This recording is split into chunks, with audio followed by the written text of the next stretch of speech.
Hey guys, Coach Alec here. I'm gonna go over today with my at-home Nordic curl, all right? How to do the setup so that you can actually perform the Nordic curl without having to have some $600, $700 piece of equipment that you can only find at some specialized gyms. So the Nordic curl is a great exercise for hamstring development, and it is one of the only exercises that allows you to actually put tension from the backside of the knee going forward on the hamstring, which causes a lot of activation within the hamstring and actually activates all three parts of the hamstring, whereas most exercises, the Romanian deadlift, they're not going to do so. So today, what you're gonna need is a Nordic stick.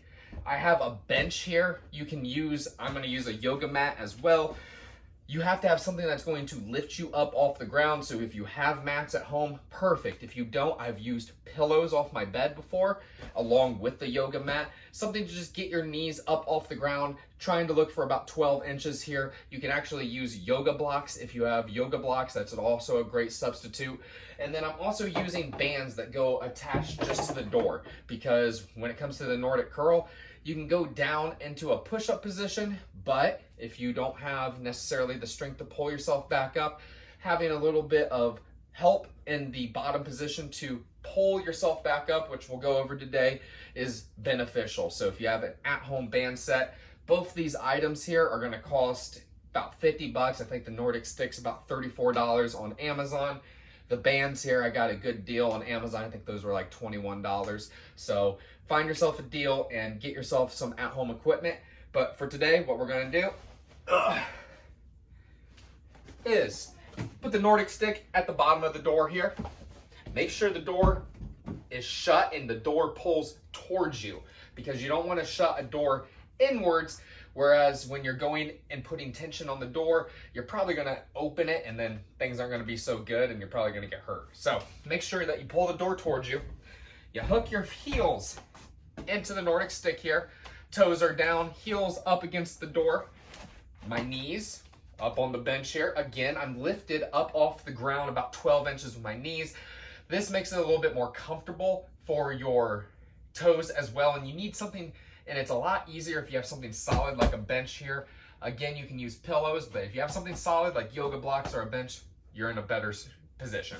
So locked into place, I grab my bands behind me. You squeeze your butt here. And as you're going down, I like to have my palms facing down. I've gone down with my palms facing towards me, supinated, whatever's comfortable for you.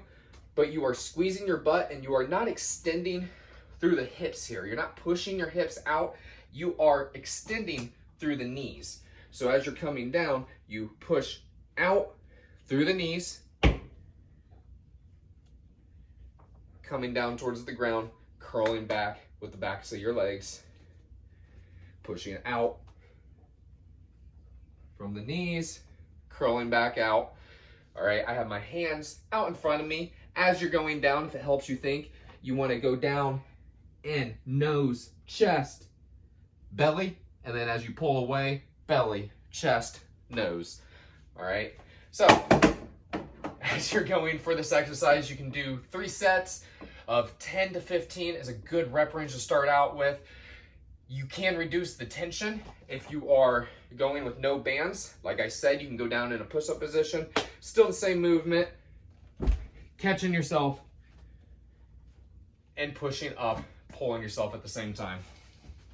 So I hope this helps you get an idea for how you can go about doing a Nordic curl at home for less than $100 for a setup, and help you get started with your hamstring development.